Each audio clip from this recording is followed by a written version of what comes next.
Hello, everyone, and welcome. I'm Greg Salmieri, a senior scholar at the Salem Center for Policy at UT Austin in the McCombs School of Business. And this is the first meeting of that is the Salem Center's Thinking Through the Election discussion group. We have some UT students, largely McCombs students here, and some of the Salem Center faculty. And we're getting together to discuss the election to try to get to the bottom of what lies behind our political preferences here, what beliefs about what these people will do and what the state of the country is and what values about what kind of country we want. So I'll be moderating the discussion. We're going to go for about 90 minutes today, I think. And we plan to do several more episodes with the same or an overlapping group of us before the election, maybe in the immediate aftermath. We'll see what happens and how the election goes. I want to say a little bit about why we're doing this, and then I want to ask everyone on the line to introduce themselves, and we'll then get into the discussion. So why do this? Well, politics in general is polarizing, and it's especially so today. People often think ill of one another over where they stand on political issues, who they're voting for, what they want to happen to the country. And that can make debates over politics very heated and lead them to, as they say, shed more heat than light. I think a natural, but in my view, mistaken response to this is to play down the significance of politics so as to all get along better. People say you should never talk about politics or religion or one or two other things. But I think that's a mistake because these issues matter. And that's why people get upset about them. I mean, suppose you think that abortion's murder, and I'm in favor of abortion, and I'm encouraging people to consider having them. And if you're right that it's murder, I'm doing something really wrong, something that might make me a bad person.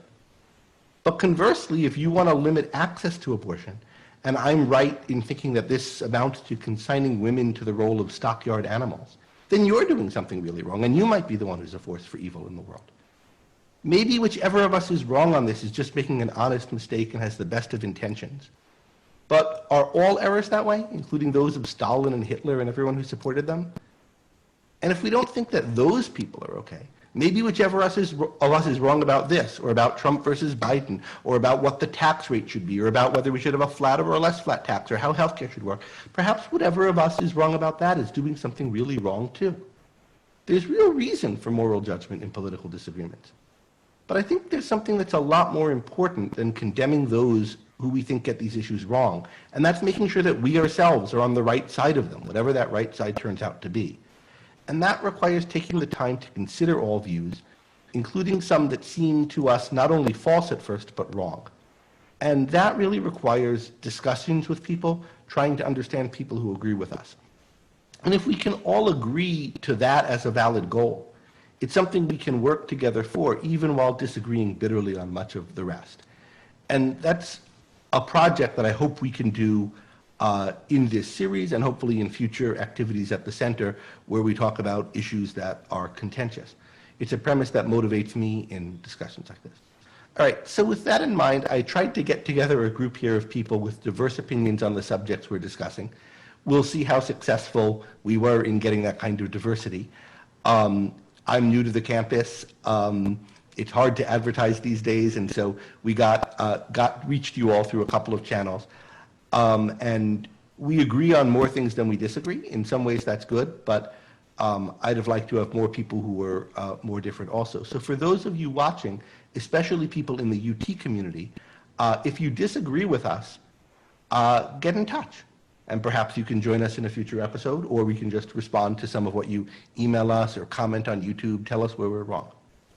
All right, but let's introduce the people who are here. So to each of you, I don't know if you show up in the same order for all of you, so I'll just kind of call on you to introduce yourself. Could you just say a little bit about who you are, what your name is, what your relation is to the university, a little bit about your general political background or allegiances that you have? Not a lot, but like I tend to vote Democrat, or I'm, here's what I think is most important in politics. And then what your plans or preferences are for these upcoming elections. That is, who you plan to vote for if you do plan to vote, if you don't plan to vote, why not? If you're someone who's not eligible to vote, if you're not a citizen, or whatever other reason you might say who you'd vote for if you could vote if you have a preference. And let's just go around the room, so to speak, with that, and then we'll get a little bit into the issues that are driving us. So I see Carlos in the upper left-hand corner of my screen. Do you want to start off? Sure, I'll start. All right, so I'm Professor Carlos Carvalho. I'm Professor of Statistics at UT at the McCombs School of Business, and I also direct the Salem Center for Policy. And so thank you all for being here. So my political background, just thinking about my upbringing and my thinking through political issues, I grew up in Brazil, and growing up in a country with a very dysfunctional government, you grow very quickly skeptical of government. So government was always something that I was, every single government in every single point of my life in Brazil was a very corrupt institution. And just like every year there's somebody else got indicted and so on. And it's like Chicago in steroids type of thing. So it's, I think naturally you grow up very skeptical of the system of governments, and the US was always like this sort of role model for, growing up in Brazil, of a place where governments are smaller, individual freedom is respected, so on and so forth. And that's something that drew my attention to the US from an early age. But the point being is that I think my persuasion was a persuasion that is more on a libertarian side, primarily from my experience growing up. That said, I also study economics, which meant that I tend to focus a lot on issues of the economy, and which I think there's a tendency of, once you start studying economics, there's a tendency of you becoming more to the right of center once you start thinking through some issues that we economists like to think through. With that, I think I tend to be somebody that prefers to vote Republican in the U.S. That's going to be my first time actually voting. So I've been a contributor to the Republican Party multiple times, and I was actually, but in different moments in the U.S. in my lifetime in the U.S., I was supportive of the Democratic candidate. So I was actually in 2006, I was a supporter of John Kerry. I was very, very against the Iraq War, and therefore I disagree strongly with those policies. And I thought John Kerry was a good change of pace at that in 2006. And I also supported Hillary in 2008. I even have this mug in my office that says "Republicans for Hillary." And however, in this election, I'm planning to vote for President Trump. Tiger? Hi, nice to meet you all. My name is Tiger. I'm from Hong Kong, but I was actually born in China.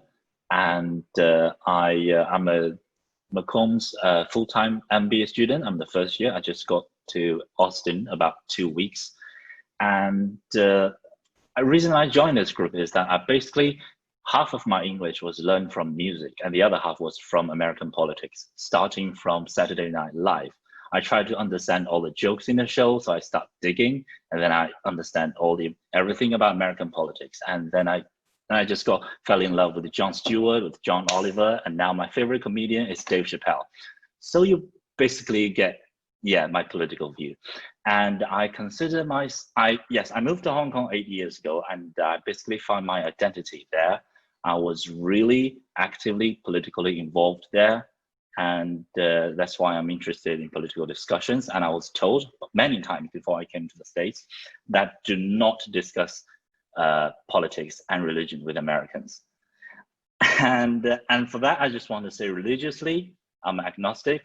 And politically, I consider myself a liberal. I cannot vote, but if I can vote, I will probably vote for Biden. But, well, to me, Biden is only acceptable under circumstances. So I think now is the circumstances. And I kind of agree with what Trump is doing to China.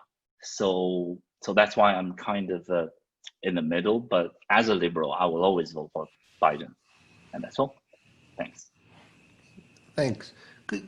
Tiger, could you just say a word about what you mean by liberal? Because especially internationally, that means different things in different places. Yeah, by liberal, I mean American liberal. Okay, so what American liberal, they sometimes call progressive now. Okay. Yeah, I'm kind of in between who? I think I'm kind of in between Hillary and AOC. Okay. Yeah.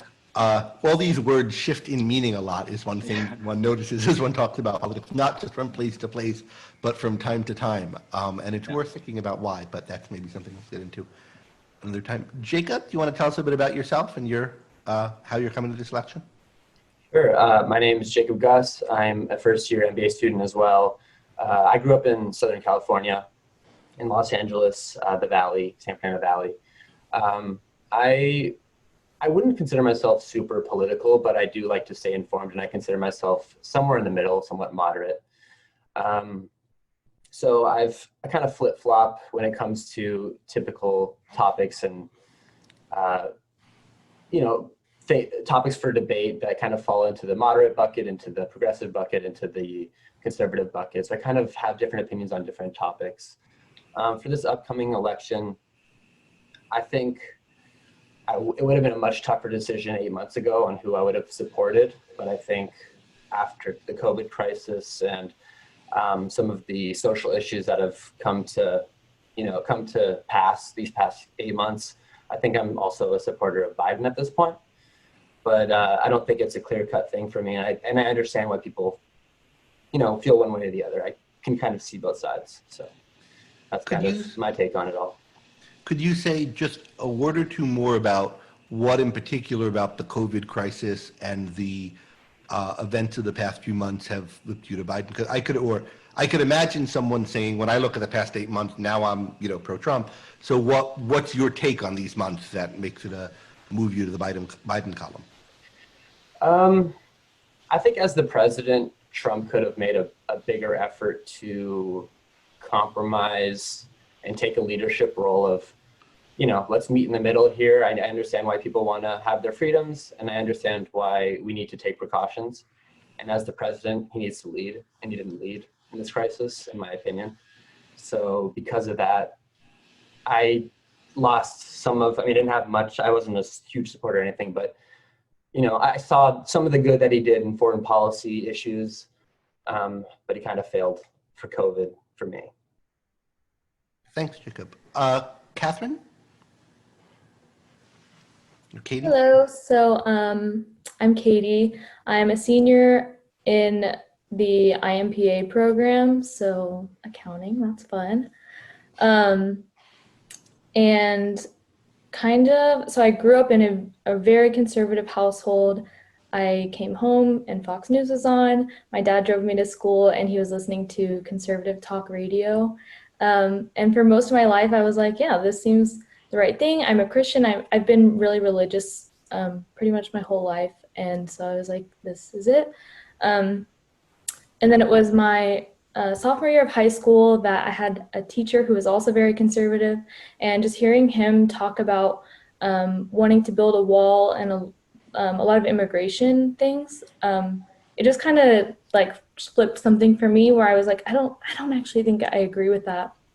And really caused me to dive into politics. Most of my political education in high school was from Twitter. And then I got to college and I was tired of my dad saying I was just preferred left-leaning candidates because I was uneducated. And so I said, you know what, I'm going to expose myself to every media. And if there's a fact that can change my mind and make me want to vote another way, then I'm going to expose myself to it. And so that's really kind of what I've undertaken over the past year, especially. I listened to Ben Shapiro, probably more than most conservatives. He's a really conservative talk show podcast host, if you don't know. I follow conservative media, listen to it, and that said, in the 2016 election, I couldn't vote. I wasn't old enough, but on that day, just going through the campaign and hearing a lot of anti-immigrant and anti-refugee language, it really turned me off to Donald Trump. And so I knew that day after the election that I wasn't going to vote for Trump in the 2020 election and that I was going to vote for whoever he was running against, but that I was still going, if there was a fact that could change my mind, then I was gonna hear it. And haven't been able to change my mind from that. I'm planning to vote for Biden. I've been planning to vote for Biden. but I do still very much value a limited government, and that's really important to me. To me, immigration is such a core value of America, and I don't see Donald Trump as super respectful of that. It sounds like hearing your story, the conservative views on immigration, and it's worth saying that it's not always been the case that the people who call Right. themselves Well, conservative, the Republican Party, had the present views on immigration, but the yeah, views that they've adopted really turned you off of them, it sounds like.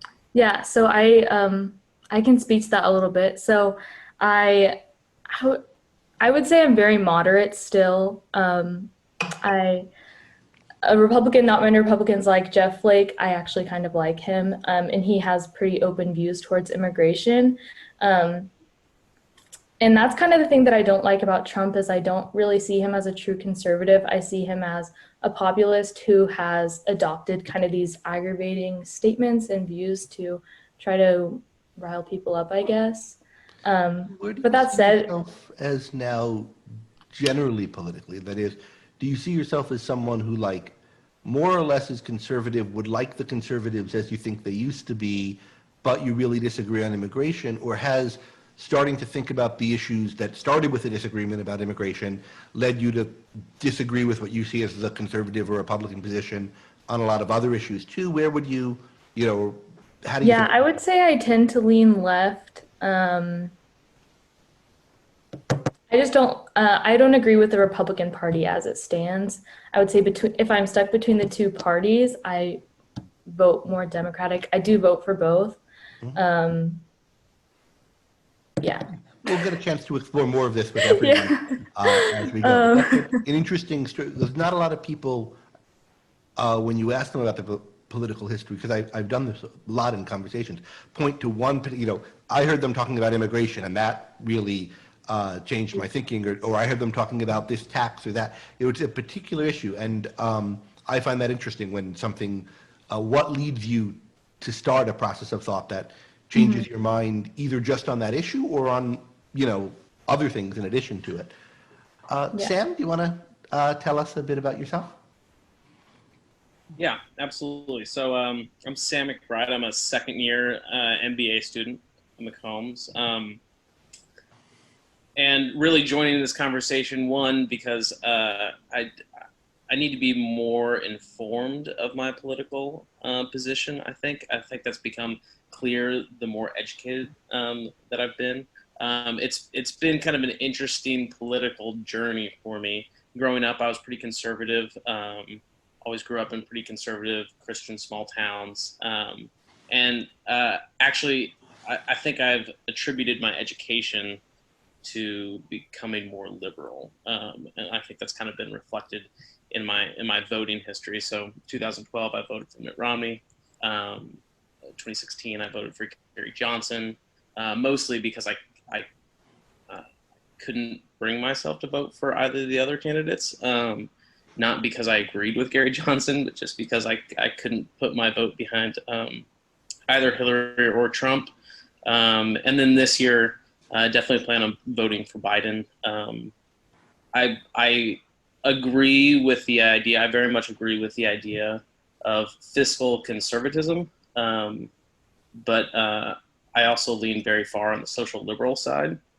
And finding a candidate that meets those, I think is really tough for me to do. So then I kind of have to weight those two sides of my brain.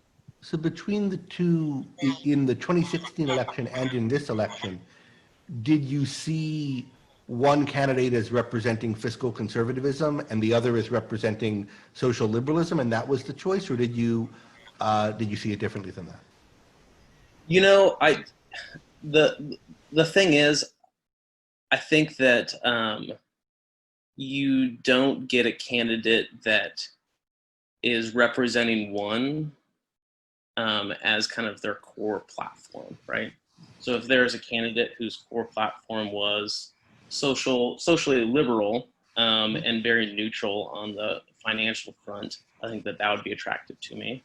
On the other side of the coin, if there was a candidate whose platform was fiscally conservative and more neutral on social issues, I think that would be attractive to me. But the fact that both parties are so polarized on both sides of the equation, I then have to kind of make a judgment call on who I'm going to support. That makes sense. I mean, I've had elections. I too, I don't really love these terms, conservative and liberal in this way. But I've but if I have to use them, I would say I'm fiscally conservative and socially liberal. And there have been elections where I've been torn in that way. Like the Democrat seems more fiscally conservative, but socially liberal, but he's also socially conservative, which I don't like, and the Democrat the opposite. My own take is I don't see this incarnation of the Republican Party as fiscally conservative at all. There are other things on which I might think I might incline towards them, but if the literal thing is fiscal, it's like how much money do they spend? But anyway, we'll get into this when we talk about particular issues and the economy and taxes. But I think that's an interesting take. Yeah, I'll just add kind of one point on that. If I'm going to weight them, I very much believe in the Constitution and constitutional rights to freedom, and I think a lot of the social conservatism to me is contrary to that, right? So telling people what they can and can't do with their bodies is, I think, kind of a sticking point for me. And to me, it's contrary to, I understand the other point of view, and I've heard the argument, but to me, it's that is kind of a core tenet of the Constitution. And if you're limited government in a conservative mind frame, I think that those are very frictional points within the current conservative, I guess, mantra. Thanks, Sam. There's one more of us on here. I'm afraid I don't know how to pronounce your name. Sujian, is that right? Yeah, you're right, Sujin. I'm sorry, my camera has some issue. I cannot open it today. Okay, we'll be happy to hear you. So hello everyone, I'm Sujin, and I'm a second-year MBA student in my comms business school. I come here because I'm so interested in the American politics. But actually, I'm quite new to the American politics. I began to, learn it when I come to US last year. But I found this election is quite interesting, especially when consider I'm a Chinese, and the Chinese and American relationship is a hot topic here, even in these elections. So I come here, I want to learn how people think of their take in terms of Republican and Democrats. I want to know, why do you choose Trump? What's the argument behind you? That's very interesting for me. But if I vote, I think I might vote for Biden, because I think all the exposure of President Trump to me is negative, especially his words about the pandemic and his words about the international affairs. I think most of the exposure of President Trump is negative, so that's one of my understanding now. Thank you. Thanks. I guess I should say a bit about myself along the same lines that I've asked all you two. So I'm by training a philosopher. When I was younger, since some of you said how you grew up and formed your political views, my family I would describe as conservative but not religious. So they were the kinds of conservatives that maybe Sam would prefer, who they were relatively conservative on cultural issues but not religious, and pro-choice on abortion and so forth. But emphasized, low taxes, less welfare state. That kind of thing was what was around my house, and they listened. At least my dad listened to a lot of conservative radio, and I heard some of that growing up. And I went through a period when I was young, when I was really interested in learning about the different political views, and I was sympathetic to some of the stuff I heard around the House in that direction.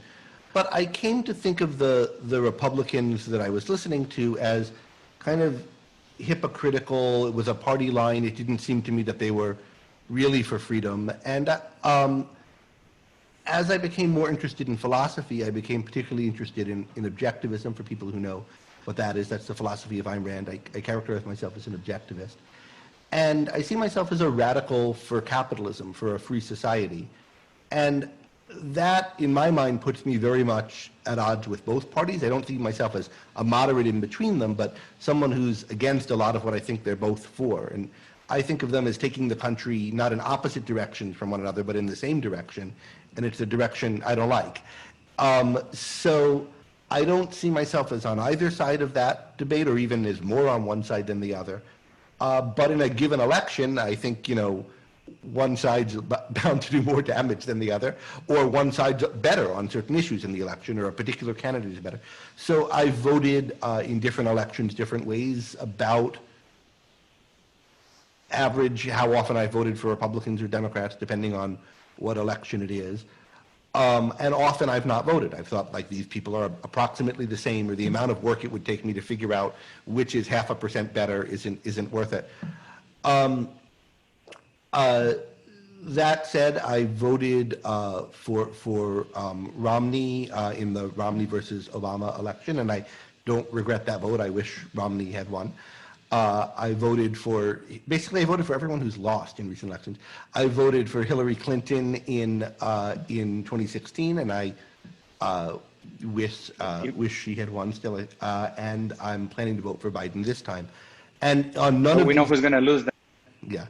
And on none of these cases with much enthusiasm for the candidate I voted for, but in each case I think said, like, here's why I think this person's better. And I'll say a bit as we go, as I hope you all will, as to why I think that is in this case. You'll notice we have a much more Biden-heavy group, and we have all the students are for Biden, and the faculty, some of them tentatively and some of them more strongly. And we have, with the exception of me, tentatively for Trump faculty, it sounds like.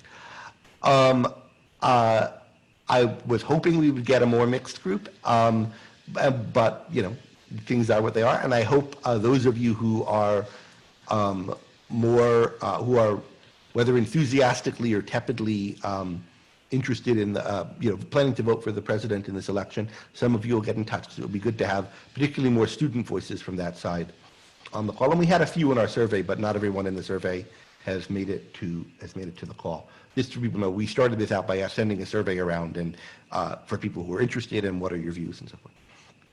Okay, so let me say to the audience something that you guys on the call already know, which is 2 assignments that we all did in preparation for this call, and that I think is really useful. I found it helpful to do myself in thinking about the election or elections generally. And you might each, consider doing it yourself as you think about the election.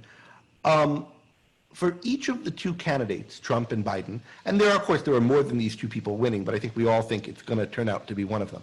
So for each of the 2 people for each of the 2 of them, or for each of the 2 that you're thinking about are likely winners, what things do you hope for from their victory and their presidency?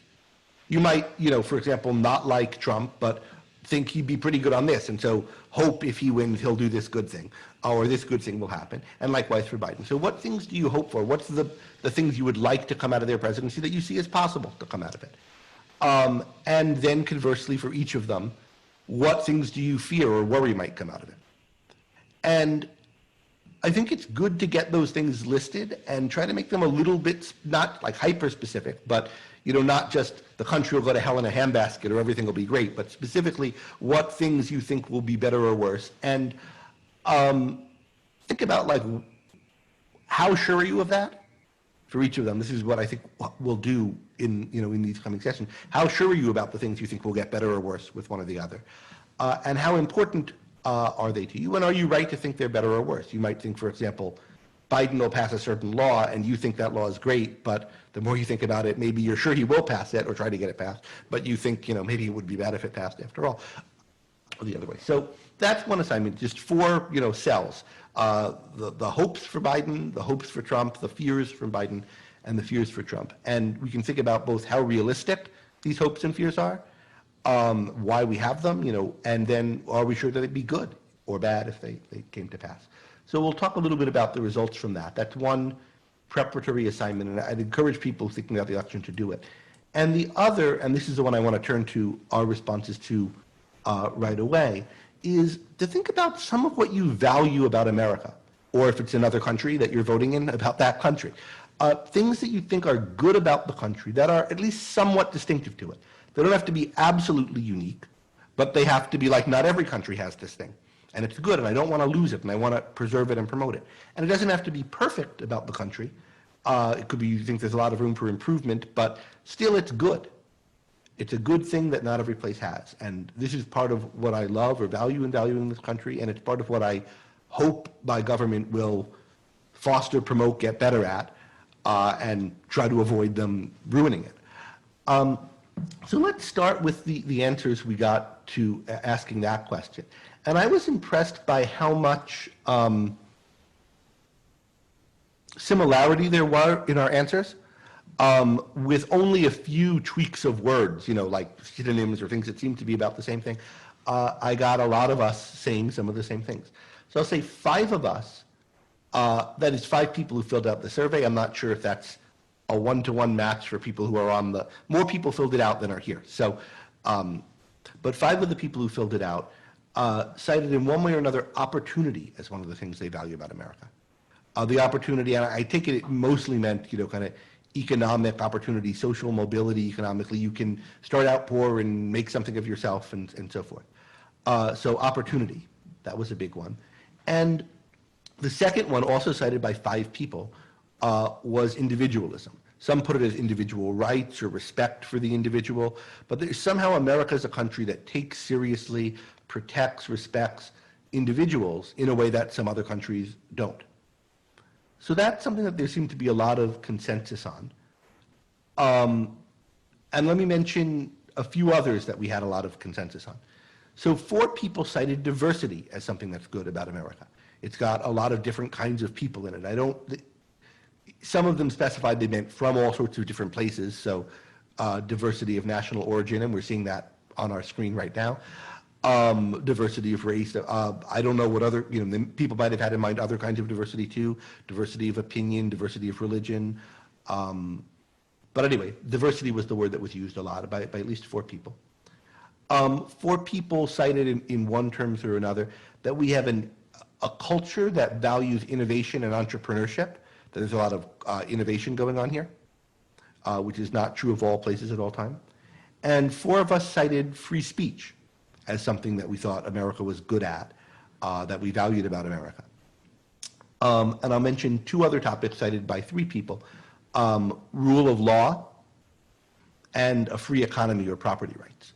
So that kind of is another side of there's freedom in the economic realm and freedom in the realm of speech and ideas, each things that we value. So one question I want to ask, since these are things that there was a lot of consensus on, people, you ask them what's good about America, these things get named by more than one person. Is there any dissent in this group about any of these? Like they would think either I don't think opportunity is good, or I think like America just doesn't have a lot of opportunity compared to other countries, or likewise about individualism or diversity or any of these others. Or are these things that we all of us on this call value and think that America is at least pretty good with respect to, even if maybe we think it could use improvement? Yeah, I would say that relatively it's as good as it gets here. And I've lived in different places. I am from different places, and I often think about this. If I were, I voted with my feet, right? I chose to move to America, and I chose to become an American citizen. I chose to raise my children here, and that is very much influenced by those values that you name. And if I look around the world, I do this game of like, okay, where else could I live, right? And I can come up with a couple of different options, and the options kind of like a country that they're similar to America in a lot of ways. Is Canada, it's England, is Australia, and it kind of stops there. I don't see myself living pretty much anywhere else in the world. is there something we have general, I mean, does anyone take exception to any of these? Either that you don't think this thing is really a good thing, or you don't think America stands out in any way with respect to it? I think most of the values, yeah, sorry. Go ahead, Tiger. Yeah, I think most of the values, well, I don't think America is doing a good job. Well, not doing a perfect job, but relatively, it's doing the best in the world. I mean, I had and am having, and hopefully will have the similar experience with Carlos. So I basically agree what he just said, and I'm probably just going to add like Japan in my immigration list, but I still, eventually, I choose America. What do you got? How universal do you think these values are among Americans? Like, is it, we got a group of people, some of us prefer Trump, some of us prefer Biden. It doesn't seem like any of us love the one of the two that we prefer. But we're not all exactly on the same page. How do you think if we got a much wider group of people, a representative sample of Americans, we would find these values shared by everyone, most people? The reason why I asked this question of do we think other people share this is because you get a lot of people saying, there might be Democrats saying the Republicans are what's wrong with the country. They don't value the things we value, whatever. We got to make sure they get out of office and whatever. Or the Democrats, if the Democrats come to power, they're going to burn down the cities and they don't value it and they hate all the things we love and so forth. Is that true? Is that true, or is it true that we all Americans basically share the same values? Or maybe we give lip service to the same values, but when you push down by what do you mean by it, we mean different things by it? It's hard to tell, I think, actually, in some of these cases. So, but I think it's worth reflecting on. Let me just name now a couple of other values that were cited not by multiple people, but one or two people on the list. And I want to see, someone speak up if you dissent to any of them. Either dissent that America's stands out in any way as having this, or dissent that it's good, whether we have it or not. And then I want to move to election-specific topics. So peaceful transitions of power. Not all countries does the next administration come in peacefully, but in America it always has to date, and that's something people value about it. Do you guys all agree that that's a value and that it's been the case to date? A lot of people, several people anyway in the surveys, were worried that this might be the last time we have that. Either because they think Trump or Biden will not, some people, whoever they blame for us perhaps losing it, several of you are concerned about that. But that's something that we value about the country. The common law system, or a common law system, so a legal system derived from British common law. Does everyone, you might disagree that we have that, or that it's good, or you might just, I have no opinion, I don't know about common law. Any thoughts on this? Okay, no one wants to come out against the common law system or against our having it, or just express. I'm not against it. I guess just reflecting my comment before about other countries that I somewhat admire, and they all share the same feature, right? That's one of the features that I think it gives countries the adaptability to continue to sort of adjust to what individuals currently are doing, and things that are codified in statutes are much harder to change, or much harder to adapt, and leads to more often not crisis. And I think that's sort of like it's a constant fight between individuals and the system of government in places that don't have that. Okay. Could you just mention some places that you cite as a contrast? So where the So if you think about a lot of law that's not common law in the world is derived from Roman tradition. So it's like a French law is like this. Yeah. So Brazil is a place that the interaction with the law are so incredibly convoluted, and very little room for adaptation. So oftentimes you put, if there's an issue, a new issue arises, right? And a new conflict, a new dispute, a new contract resolution that you haven't seen before.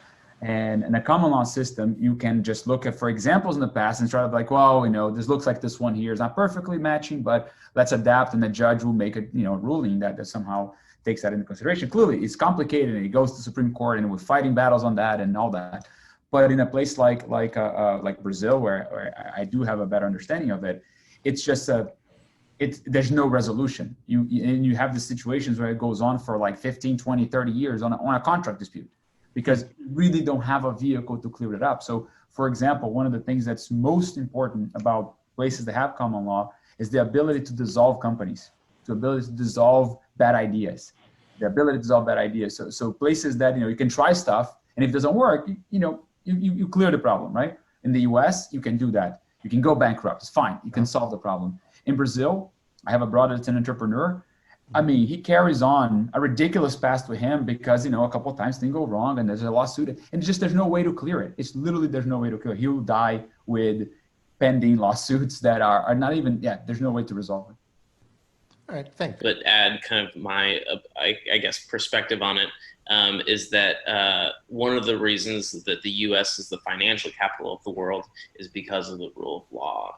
And I think you see investment and the money of the world follow that. And I think that's been one of the most defining factors of the U.S. economy in comparison to others. So to me, law and the economy are very tied together. Yeah, I think that's right. What I also tend to agree with, but don't know enough to be confident, is how closely the rule of law is tied to having a common law rather than a Roman law type system. And that's not something I've thought all that much about. There are countries that don't have a common law system, that their legal systems seem to be a mess. There are others that I don't know enough about to know if they're a mess or not. And there are other countries I don't know how their law system works well enough to judge. Like, I don't know, how you describe Japan's legal system, for example. To pick an example of someone someplace where Tiger put on his pretty good countries list. Another one that someone listed was federalism. So that's the particular feature of our government, that there's division between the state and the federal level. If anyone wants to object on that or dissent on that, let me know. Another one that I know there's some dissent on, because I'm one of the dissenters, is public education as a value of America. Carlos and I were talking before the rest of us got on, and both of us expressed dissent on that topic. So Carlos, do you want to say anything about that? Yeah, sure. I'm very much against public education, and not from the perspective that I don't believe that there's role in government in helping and subsidizing people in getting an education. I think that there is a system in which, would be great for us through the taxation system, to provide funds and means for folks that are not able to acquire the desired education for their children. And what I do oppose is the monopoly of what's available for people being given through the government. So you grow up in a neighborhood, and that's it. That's the place where you have to go to school in the public system. You have no choice. And what goes on in that system is very much dictated by a public choice problem that, Mario alluded to, which is like how bureaucrats and, top-down, is a top-down solution to the problem. And I would much prefer people to have just the entrepreneurship of figuring out what's best for their children. We know a lot about, even if you go to the research in psychology, that people learn in very different ways. So there's different ways from which, different individuals can benefit from education. So I think we have this very strong monolithic system that I would like to see more diversity, more entrepreneurship, more freedom, really, a more sort of market-based solution. And that could be still achieved in a way in which people are provided with funds to do so. So that's my main objection to public education. So I'm maybe even a little more out of the mainstream than you on this. I think ultimately education should be entirely private. I don't believe in government financing of it even, although I would be very happy to see government financing of private education as an interim measure. I think it's just very dangerous to have, wrong and dangerous to have whole industries run by and controlled by the government, and education, I think, is a particularly dangerous industry to have done that, because it makes a political decision what people are taught, and I think that's dangerous. So, but does anyone want to stand up for public education? I don't know if it's one of you on the line who wrote it. Certainly, it's the more common. Carlos and I are in the minority of people in the country and in the world in opposing this. My one objection would be, how do you solve the problem of underserved communities or populations where it's not profitable to educate people? Because I think that would be an inevitable repercussion of going fully private. I mean, I understand the argument, and I could see private education doing a better job of educating people than public education in many cases, but that would just be the one thing that I'd worry about. So On Carlos's don't know how kind you of- solve that. On Carlos's or also Milton Friedman's kind of model, which I also favor as an interim measure, the government would be providing the funds, so we wouldn't have, that's how we would deal with people in poor communities. But it is a good question about what would happen if you went to what I'm advocating for as an ultimate goal, which is not even having government money in there. And that's a big discussion, so let's postpone that to a discussion group about education policy. But education is something a lot of people were interested in with respect to this election. Tiger, I know you wanted to chime in. Yeah, I just want to follow up on what Jacob just said, because there's a general view that the private school can provide better education, mostly because the kids graduated from private school has better grades or they have better future or better career. But that is partly because that the underprivileged, sorry, the family conditions of those who can afford private school are much better than those family who go to who chose the public school. So I think it might be. I don't know enough to make a judgment here, but I think it might be because of that. It might be a fallacy that the private school is better than the public school. For me, I believe in public education. I believe in universal education. I think government should have their responsibility to do that. But on the other hand, I also agree with what Gregory said, that the government cannot have the control over, at least over the textbooks. This is what's happening right now in Hong Kong. They're changing the textbook. So I think I'm in the middle. Yeah. Let me just point out something. Go ahead, Carlos.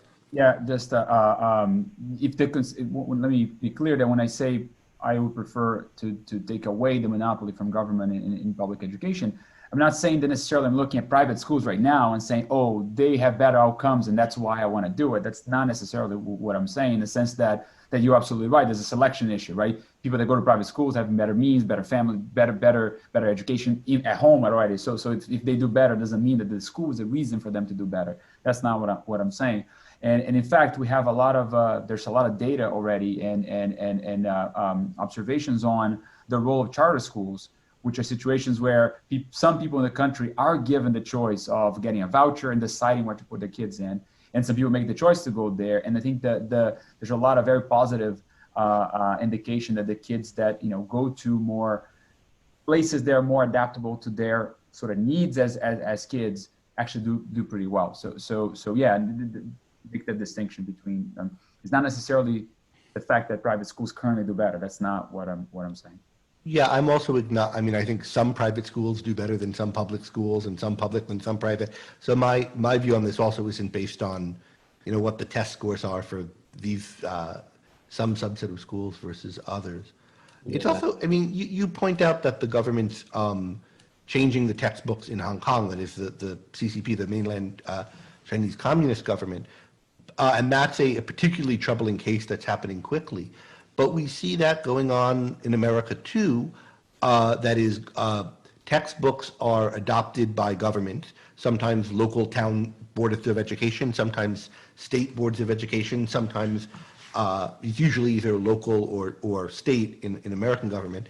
And now you have the Trump White House talking about wanting to promote a patriotic education to go against what he sees as anti-American leftist indoctrination, things like the 1619 Project. So what you have in America too is textbooks adopted by local governments and state and federal governments trying to get them to adopt other textbooks, and you have fighting among politicians as to what the textbooks are going to be, rather than, I choose this school because it has the textbooks I want my kids to study from, and I don't know how it is in Hong Kong now. I take it the CCP, the Chinese government as on whole is trying to change the curriculum in Hong Kong schools, but the curriculum that's currently in Hong Kong schools, where did that come from? Did it come from the local Hong Kong government? Was it imposed by the British in the past? What's taught in those schools now, and who decided on it? I don't know. I think it's a mixture. They have this education bureau decided, but previously it works for the British government, so they have a lot of freedom, and now they don't. Basically, they're changing the history books, they're changing the curriculum, they're even changing the Bible that they use in the books. Yeah. So I think I just want to clarify that. So for what both Carlos and you believed in is that let the private sector choose what they want to teach to the kids, and the parents or the kids will decide which schools they think fit. Because, for example, if I think that abortion is a sin, so I will choose this conservative school who happen to think that abortion is a sin. So don't you think that will make the society more divided? I'm wondering how much we should go into this and how much we should save it for a call on education, but I'll just say Yeah. what I Sorry. think. I think when you make people have to make decisions at the group level for the whole group, that doesn't prevent them from being divided. It makes them more fighty about the things that they're divided about. So if it remains the case that I'm very pro-abortion and you're, let's say, very against abortion, if I can send my kid to a school that's going to tell him what I think about abortion, and you can send your kid to a school that's going to tell him what you think about abortion, maybe we could each get along except for the abortion issue. But now, if in addition to disagreeing about abortion, we have to fight it out over what our kids' curriculum is going to be in school, we have now two things to fight about rather than one. And so that's one part of it. And then the other part of it is what I think matters about what's taught in school is I have my kids in a school now. It's a private. My kid in the school. It's a private school now. It's he's a toddler, so it doesn't. Or almost a toddler. So the views on abortion wouldn't even come up. But when he gets a little bit older, what I'm going to be worried about and focused on isn't so much does the teacher agree with me about abortion, or are they going to say the thing I think about abortion? It's what method are they going to use to teach him? And are they going to be trying to ram their view, whether I agree with it or disagree with it, down his throat? Or are they going to be teaching him in a way that I think is going to encourage him to think about it and to push back on the teachers and on me if he doesn't see the reasoning the right way? And are they going to give him the information he needs to make up his mind? And I think a lot of the decisions that have to be made about education by parents are decisions like that. But when we have the curriculum decided by a political process, and we have political parties that are lined up over these issues of abortion, anti-abortion, race issues, and so forth, I think that tends to make those issues flashpoints in the curriculum in a way that they might not need to be if each parent was just not thinking about how am I going to advance my political agenda through my vote and school, but just like, how do I want my kid to be educated?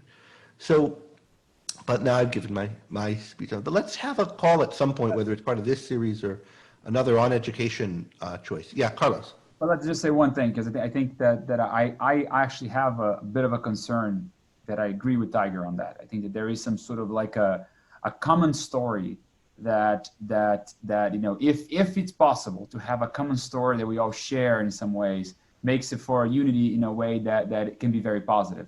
And I think that we share those common stories in so many different ways in different aspects of life, right? We have a common story at UT by going to the football game and be excited about that. We share a common story by talking about barbecue in Texas. There's lots of different ways in which we share common stories, and that's very important. And you see, for example, one of the things that maybe the sort of polarization, some people would say that polarization that we're facing right now has a lot to do with the way that we information, we can seek channels of information that are already things that we agree on, the echo chambers that we can find, right? I think Katie said something, I look for all sorts of different pieces of information to learn about an issue, but that's not true for a lot of people. I think a lot of people just look for what they already agree on and already think about, and that sort of perpetuates the division, right? But back in the day, we had the same version of news and the same 3 shows available, and everybody watched that, and somehow they create a common story. So I do worry about that, but I don't know if the school system is necessarily the place where I want to see that happen. So one question is that Carlos is raising, building on Tigers, is what kind of unity or shared culture do we need to have a functioning country, and how do we get it? And maybe through school, maybe not through school. If not through school, through what? Is that something that the government can have a program to try to provide us, whether it's a school program or some other kind of program? Or is it something that maybe has to evolve separately? And if so, how could it evolve? Well, this leads us to one of the biggest issues that that came up when I asked about what are your hopes and fears with this election. And it's that people are very concerned that the country is divided, that all the political rhetoric is divisive, that people are very much in their camps, that there's even some street violence already, and people are worried that there might be more. So some people's fear, if one or the other character wins the election, is that it won't be conceded and there'll be riots in the streets. One person even thinks civil war is a real possibility in the near future. So I want to know, maybe part of that is that we don't have a coherent political narrative. We're not all of us seeing ourselves as Americans or as unified. We're seeing ourselves as in blue or red factions. The consensus seemed, more people thought that Trump was exacerbating this and that there was a possibility of Biden calming this and bringing people together. Maybe that's just because we have a group that is more pro-Biden than pro-Trump. But even some of the people who are leaning towards Trump seem to think, well, one downside of him is maybe he's leading to more divisiveness. Maybe Biden would be better on that score. What are people's thoughts on this? What do you think of as the problem with the current divisiveness? How is that factoring into your thinking about this election?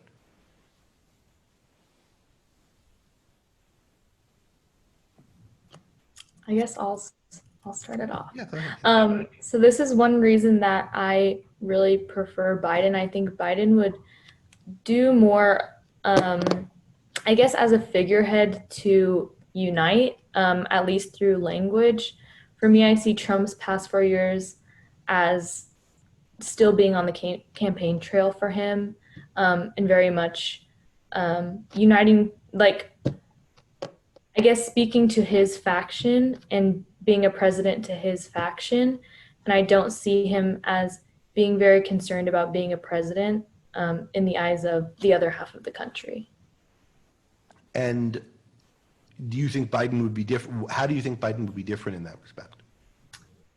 I mean, Biden has come out and said, if I am president, I will be a president to the whole country. I will, I guess, speak to the whole country when I speak and try to appeal to the whole country. I think, to me, he has a better understanding of like that uniting role, and people are free to. It seems like you're saying people are free to disagree, but to you, he has more of an understanding of it. Sam, do you want to comment on this, and then Mario? Yeah, I'll just kind of, I guess, offer up my viewpoint, and it's just that I don't think that Biden is going to be a force to bring people together. For lack of a better way to describe him, I kind of view Biden as a wet blanket, and he will not further divide people. Kind of the way that I've interpreted some of Trump's comments over the past 4 years have been more like grenades than a wet blanket. And so it's not really a very pro-Biden thing, but it's more of a let's not throw grenades for the sake of throwing grenades. So what you're saying, and maybe Katie's in the same boat, this isn't something Biden's particularly good at. It's something Trump's particularly bad with respect to, that maybe Jeb Bush or Mitt Romney, it's not a left-right thing. There's something about Trump, he's just he somehow fans divisiveness. Most other presidents would be better, and Biden's just another guy who's not Trump in this respect. And yeah, and I'll add on that my perception during the last election was one of Trump's selling points, was that he was going to be a forcing function within kind of a stagnant government. So It'll be interesting to see how people vote this election. This is one of the things that I'm very interested to see, if people think that he has fulfilled that, or if we're still in kind of a stagnated place. I'm not sure. So the idea is people thought things are too calm, things need shaking up. Let's bring this guy in. He'll be kind of like a bull in the china shop and shake stuff up. And maybe people are thinking they're a little too shaken up now. Let's calm down. I don't even know if I like this guy Biden, but he's a little quieter and doesn't throw grenades. Is that? I'm not sure if I would ever describe the Senate in the last 20 years as being too calm, but certainly the bull in the china shop effect is what kind of my perception is. I think my favorite is John Mulaney calls him a horse in a hospital. Go ahead, Carlos. Yeah, I just tried to add to that. And I think being somebody here that will vote for Trump, I am very worried about that divisiveness as well. I think that's one of the things that worries me the most, is the kind of rhetoric and the types of the grenades, right? Why the grenades? We don't need the grenades. Stop with the grenades. That's just not useful. I mean, I think he thinks it's useful as a rhetoric device in order to get his base to continue to be supportive of him. But again, see, he was an unlikely candidate to win then and is an unlikely candidate to win now for that reason, I think. So I do worry a lot about that. And I think that it's way more likely that if he wins, we get more of the type of rioting that we're seeing relative to, I think, if Biden wins, I think things are going to be, there'll be a peaceful transfer of power, and then things are going to go on, and, Democrats are going to start work on their ideas, right? But I'm not necessarily all that worried about the sort of more extreme rioting that's taking place. It's very vivid and is on TV, but it's an incredible small percentage of people that are engaging in that. I think the types of demands and rhetoric coming from the I don't know the names of those groups, but let's say Antifa, BLM being on the far left of those movements, those demands and the type of rhetoric is just it's very aggressive and very, I guess, in opposition to the values that we talked about here in the beginning even. But I think, again, this is a very small minority. So I think the majority of the electorate, the majority of people that I interact with, the majority of my friends that, most of them are Biden supporters, I think share a lot of the things that we're talking about here. A really deep question when you're thinking about politics is, do people agree on the goals, the ultimate goals, and they just disagree on the means? And it's just you think this will, we both agree we want X, and you think this will cause it, and I think that'll cause it, and we'll see who's right. Or do people disagree on their ends? And you could ask that question about human beings in general, about is it human nature that there's something we're all after and we're all in the same boat in that respect. Or you can say maybe it's not true of all human beings, but it is true of the vast majority of the American electorate. Or are people actually opposed even in their ultimate ends? Maybe some people, if you think about, if you take really extreme different groups, so you take ISIS and on the one hand, and I don't know, Barack Obama or whoever's the president of America, he was when ISIS was big. On the other, and let's just add in Mitt Romney because he was Obama's opponent before that. Do ISIS, Obama, and Mitt Romney all want the same thing for the world? And they're just not sure they disagree strongly about how to get it, but that's all it is. And likewise, Winston Churchill and Stalin and Hitler, it's just, we all want the same thing. We all want people to get on well, but how do we get it? Or do these kind of people, and we have these really big differences, they're for opposite things, even in the final analysis. And then what about the people who vote for or support or march with each of these people? If we think there are really deep differences in those kind of groups, what do we say about the American electorate?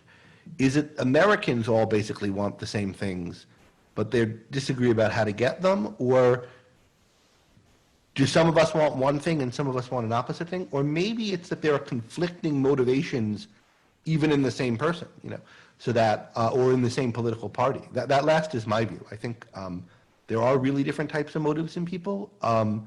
And I said earlier, I don't know if I said it, but I thought it, that I think there's more difference within each political party than there is between the political parties. And that's, I think there are some people who are motivated to burn the system down, and some who are motivated by the kinds of seeing the kinds of values that we talked about, maybe a little bit different from one another, but wanting to preserve and protect and promote them.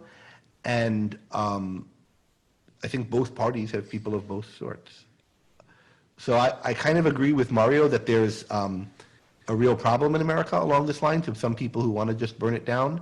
But I agree with Carlos, less of them than some people think. But it's worrying, and I do worry that that's something that Trump is playing up or promoting more of. It's one of the reasons I'm really concerned about him. So Greg, in the interest of that comment, would it be useful for us to go around and talk about let's say, 3 things that sort of we hope that we are 4 years from now, for example, right? So when you talk about the aspirations, and before I even mention a candidate, just like 3 things that, okay, it would be great if by 2024 those things have, we had those things, and because that could be a good way for us to see the sort of like objective. Or do we share objectives, and then maybe we just disagree on the means to get those objectives? So since we only have about 10 minutes more for today, and we're going to have future shows where we're going to talk about the different issues. Let's maybe end by going around with what we're each hoping for.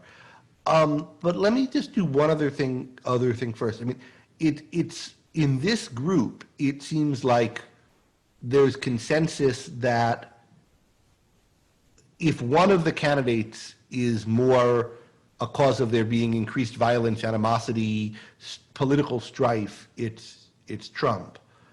And it's just some of us are pro-Trump, given the alternatives, more than the other, because we just don't think that's as big of a problem as some others think. But there are definitely a lot of people, and part of Trump's pitch, right, is that the kind of rioting, the violence in the streets that we're seeing, maybe it's going to progress. This is all coming from the radical left, coming from the left, and if you were if Biden were to win, these kinds of people would be empowered. Nobody would be safe. You won't be safe in Joe Biden's America. I'm just interested in we might have had people on this call. It seems that we don't, who really view this issue in that way. Does anyone want to stand up for that kind of a interpretation of the violence in the culture, or the hostilities? I mean, I could speak to kind of what I think, but I don't. Obviously, we none of us know this for sure. But I think going back to what you said of how much do we agree on versus how much do we not agree on in our worldviews? Do we want the same things, or do we want completely different things? I think 99% of us want the same things. I think we want a safe country. I think we want good healthcare. We want a good education system, all of that. But there are fringe groups out there, I think 1%, that represent the far right and the far left that increase the divisiveness. And I think the fact that we're having this conversation means that we're willing to talk and hear other points of view. And I think that's what's not happening enough in our country. And I think everyone, even though we have more technology and you think people would be more connected, I think people are somehow finding bubbles even more for whatever reason. I don't know why. So I think that's part of the reason why there's a lot of divisiveness. But yeah, I mean, going back to your question, it's tough to say. I don't think it's one group or the other. I think it's the rhetoric right now. And I also think, going back to what I was saying about the bubbles, I think the media, there is a little bit of that like combativeness. I don't think Trump does himself any favors, but I also don't think he's always given a fair shake too.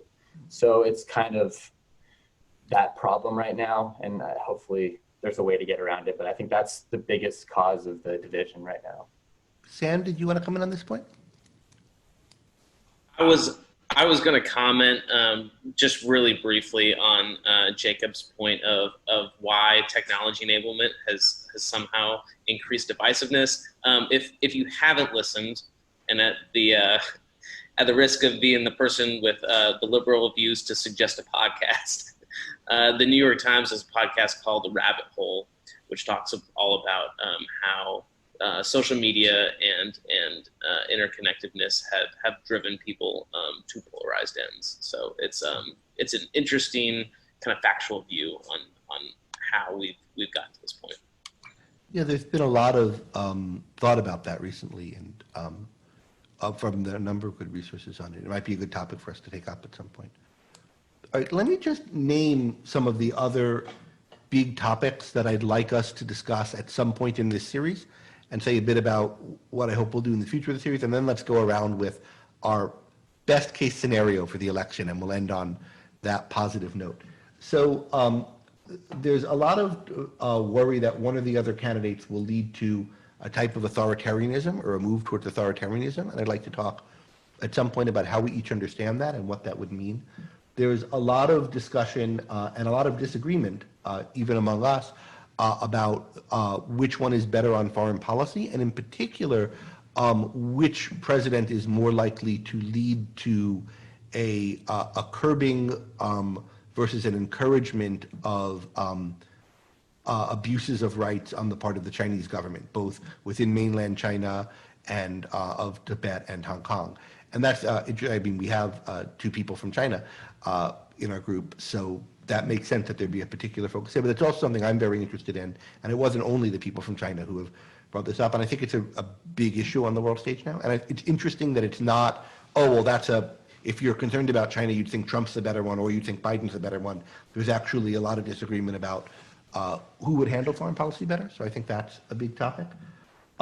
There's a lot of discussion of education, which we think would be better for education, and part of that might be because some of us disagree on what the right education policy is. Carlos and I, in particular, are big proponents of school choice, and that's one of the couple of issues, I should say, on which I think Trump's slightly better, although less and less thinking he's better on it, as I see some of the things he's saying. But anyway, there's that issue, education. There's who will be better for the economy. There's what our healthcare system should be, and there's abortion. And one other, and the courts, and those, of course, are related.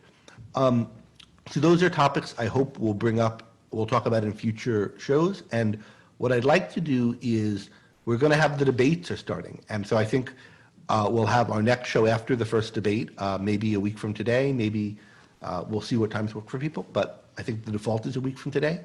And we will be able to reflect on these issues in light of what we learned about them from the debates. But with that in mind, what's your best case outcome from this election?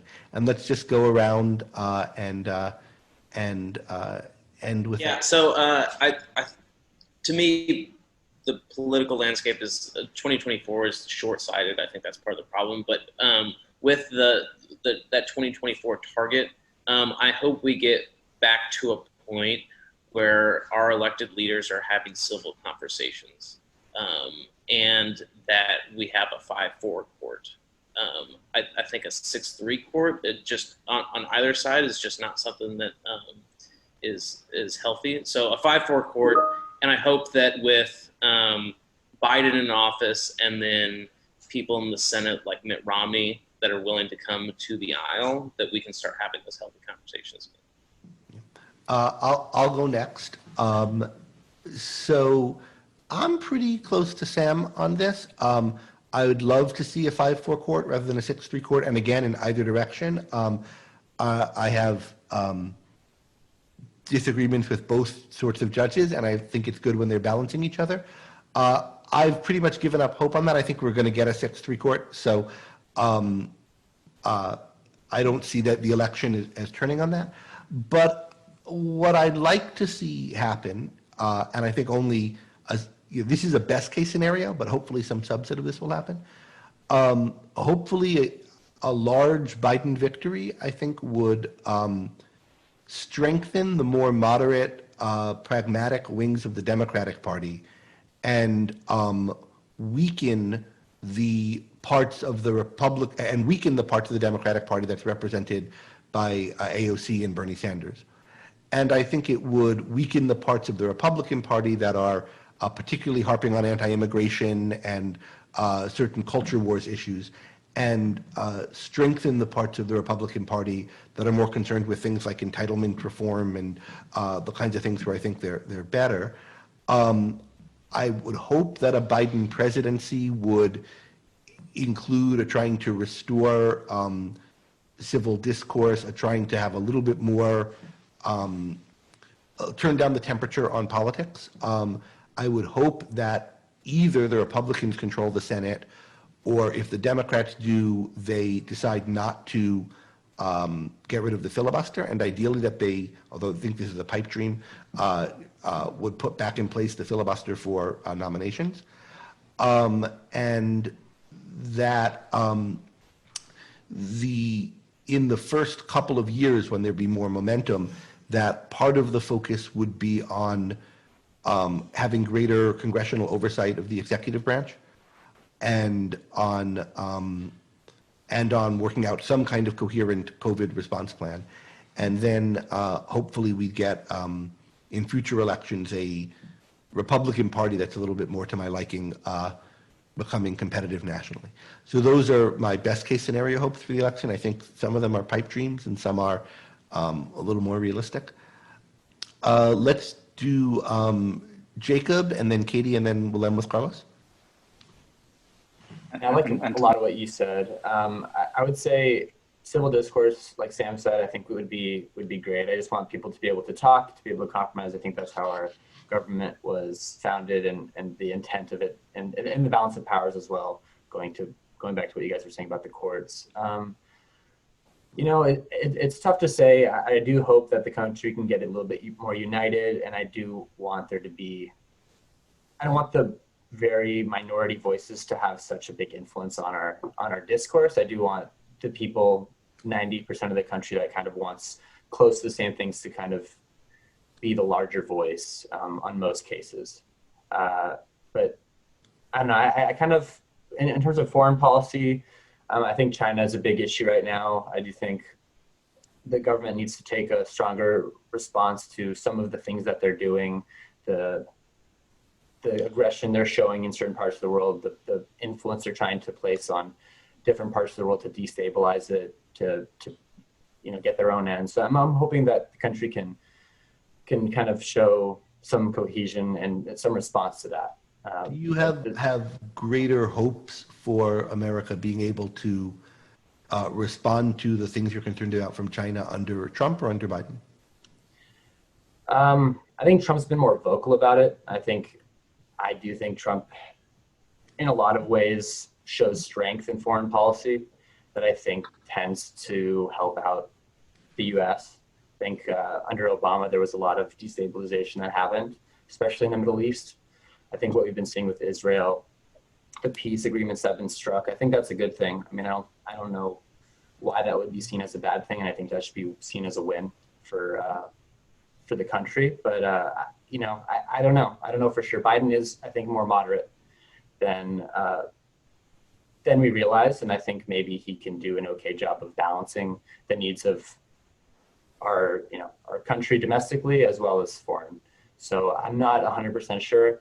I do want to hear more debate on that topic, though, definitely. Just by way of poll, is there consensus that on China, Trump would be better than Biden, or is this where there's mixed even among our group here? Does anyone think Biden would be better on foreign policy here? I think he'd be better on China, actually. I don't think he'd be better on the Middle East. I think it's probably a draw there, or Trump might be a little better. We'll talk more about this later, but so there's not, I guess I'll just say the issue.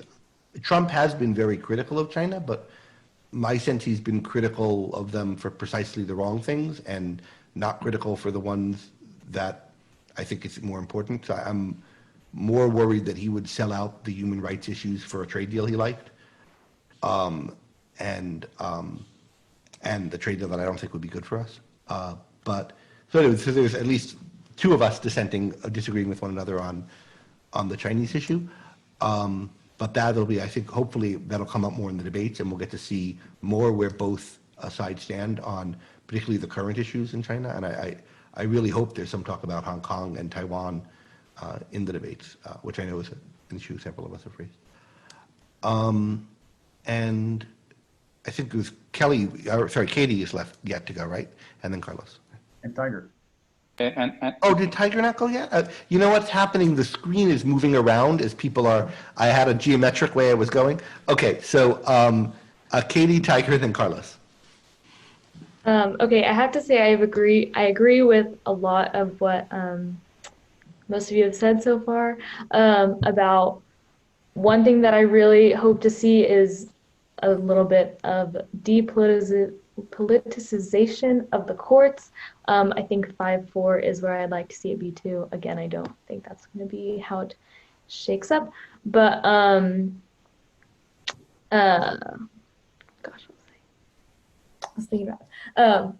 I think more people coming to the aisle, to the middle of the aisle, I think is really important and something that I hope will happen under a Biden presidency. In terms of foreign policy, Trump scares me just because he's so unpredictable, I guess, and a lot of people view that as a strength. But again, a big hope for me is that Biden proves that the Democratic Party is a lot more moderate than people fear it is, and that it's not controlled by the leftists. I hope that if he wins, that's what he's able to prove. Okay, Tiger? Yeah, I'll make it quick. I basically agree with what Greg just said, except I hope that Democrats can win both houses. And on AOC and Bernie Sanders, my personal hope is that they can get more recognition, both from the party and from the public, by them moderating their ideas into the center. I hope that they are willing to do that, and like Joe Biden can provide or Nancy Pelosi can provide like an environment inside the party to make them more into the middle, less progressive like they are right now. And I think Biden actually is doing it right now. The environmental policy I think Biden had some discussion with Bernie Sanders before he released his environment policy. Yes, and Tiger, a question about that. I just want to see if I'm understanding what you're saying. Yeah. I mean, what a lot of people who like Sanders and AOC and maybe Warren is that they are more extreme in their positions than the people who are called moderates. So is what you're saying that you hope they moderate their position, or was what you're saying that you hope the Democratic Party finds a way of packaging their position such that it'll be the same policies advocated, but in a way that will appeal to more people? I think it's both ways. I think the party needs to packaging that in a moderate way. I think they themselves I don't think the problem is not what they think. The problem is how they present it. The problem is the means they're using right now to present themselves as extreme progressive.